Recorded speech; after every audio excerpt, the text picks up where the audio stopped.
Você acompanha agora o que muda legalmente na vida profissional de quem entra em um processo de reabilitação.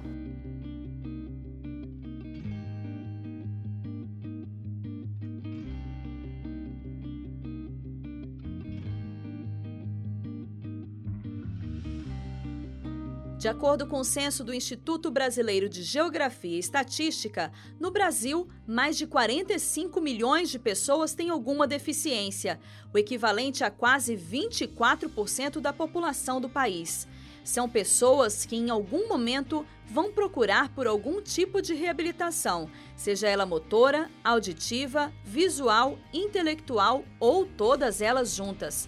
Os principais casos estão relacionados a doenças ou acidentes. Quando se trata de criança, o que a gente pode observar? Ou a criança nasceu já com algum tipo de deficiência, então ela nasceu com uma síndrome ou com alguma má formação congênita, então é perceptível ao nascimento, ou então quando a criança vai se desenvolvendo e a gente observa, aí são os pais que vão observar que há um atraso no desenvolvimento neuropsicomotor, que muitas vezes só vai ser percebido por volta de quase 1 ano de idade, quando vê que a criança não começa a sentar, não começa a andar. Então é o momento que acende, né, o questionamento, a dúvida: será que meu filho tem algum problema, alguma deficiência, né?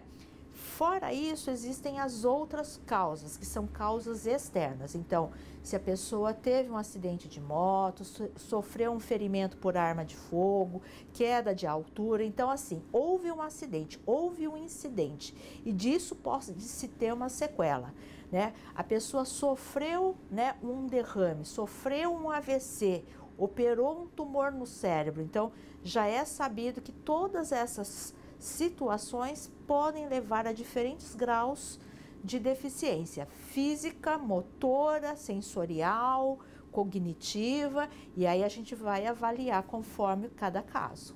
E cada um deles tem as suas particularidades. É como um quebra-cabeça. As peças vão se encaixando pouco a pouco, mesmo quando é preciso recomeçar depois de ter conquistado diploma e um bom emprego.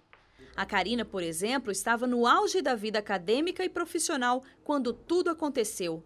Devido ao uso de anticoncepcionais, ela teve uma trombose que resultou em um problema mais grave. Eu estava dirigindo com a minha irmã, aí eu falei para ela: nossa, estou sentindo uma dor na cabeça, né? Ela falou: então passa o carro, por favor. Aí eu só lembro de ter passado o carro para ela e não consegui lembrar de mais nada. Quando eu acordei, já estava lá no hospital. Com um lado do corpo paralisado e a fala comprometida, Karina recebeu o diagnóstico: acidente vascular cerebral. A cicatriz do pescoço revela uma jornada de luta pela vida e pela recuperação dos movimentos comprometidos. As recordações são de dias difíceis.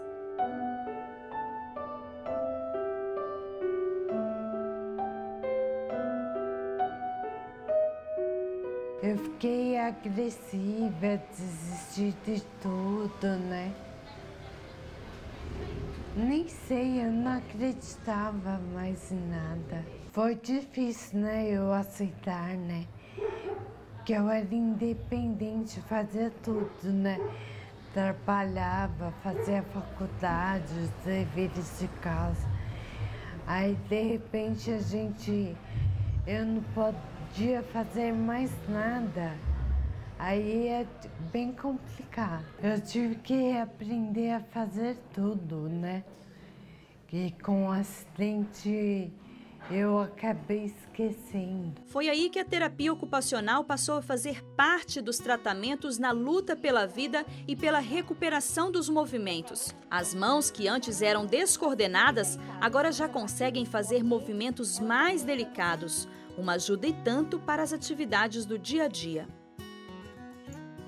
Desde quando a gente acorda, que nós abrimos os olhos, a gente começa a se ocupar, né?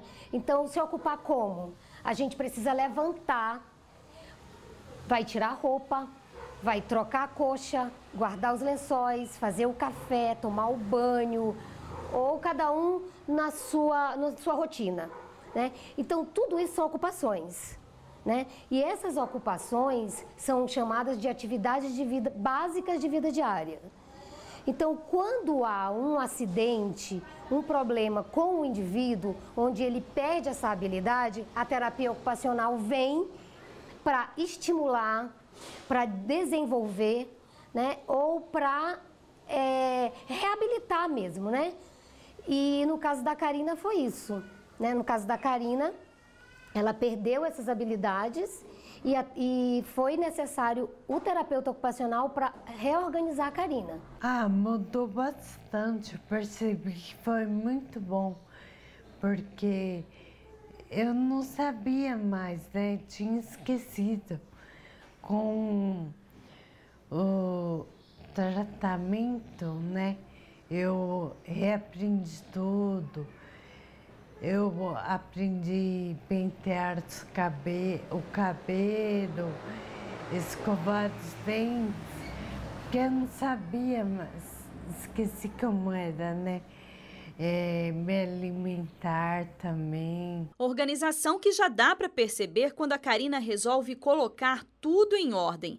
Uma das primeiras tarefas diárias que ela treinou foi dobrar roupas. E quem pensa que a vaidade foi deixada de lado está muito enganado. Braços e mãos que treinam para ganhar firmeza acabam recebendo um cuidado especial. Ex-técnica ambiental de uma multinacional da área de petróleo, ela recebeu todo o apoio da empresa. Mas nem todo mundo tem conhecimento dos direitos do trabalhador quando precisa se afastar para entrar em um processo de reabilitação. O problema da Karina não teve relação com o trabalho. Mas e quando o caso é diferente? O que muda? No caso da doença ou do acidente ter relação com o trabalho, a empresa é obrigada a pagar o salário daquele trabalhador pelos primeiros 15 dias e a partir de então ele é afastado perante o INSS. Durante esse período, a empresa é obrigada a continuar recolhendo o fundo de garantia do trabalhador e quando ele tiver alta médica, alta do INSS, ele vai retornar para a empresa e ele vai ter no mínimo uma estabilidade de 12 meses.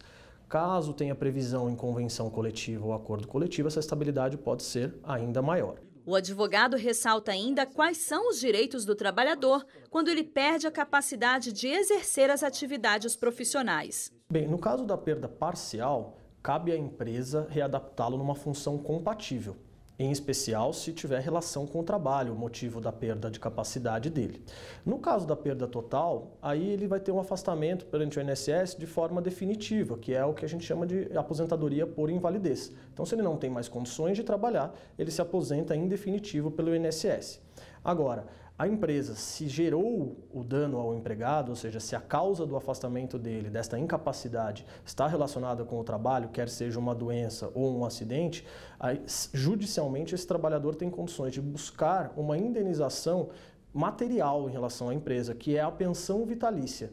E ela é paga de acordo com o grau de incapacidade. Então vai ser feita uma perícia, vai ser identificado quanto esse trabalhador perdeu de capacidade e a empresa vai ser condenada a indenizar esse trabalhador até o fim da vida. Em ambos os casos, a caminhada traz desafios, mas cada esforço deixa a liberdade ainda mais perto. Que agora é um motivo para continuar sempre em frente, né? Eu sei que eu tenho que olhar só para frente. O que passou, passou já. A experiência da reabilitação para alguns é o que pode fazer a diferença no futuro de outros. Facilitar a vida de alguém é o que traz a sensação de que lutar vale a pena. Espero toda a minha independência, né? Voltar a trabalhar voluntariamente agora, né? Porque tudo que eu aprendi, posso ajudar outras pessoas, né? Eu sei que eu não posso fazer o que eu fazia, mas eu ainda posso fazer alguma coisa. Então, eu quero me sentir ativa, prestativa para alguma coisa ainda, né? e eu quero voltar, retomar minha vida, porque eu parei no último ano de arquitetura. E hoje eu tenho visão assim de algumas coisas para uma edificação que antes eu não tinha. Então, se você não desiste e se você acredita, você consegue. Que você possa buscar força também em Deus, né? Apoio da sua família e que você não desista, porque eu sei que é difícil, são muitos obstáculos, mas no fim você vai ter êxito, com certeza.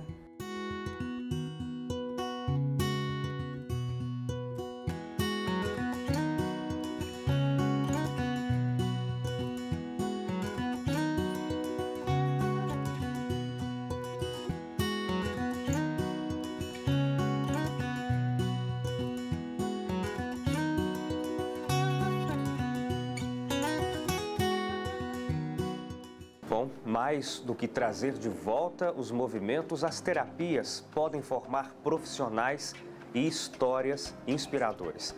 O Realidade em Pauta de hoje fica por aqui. A gente volta amanhã com outro tema para você. Uma boa noite e até lá.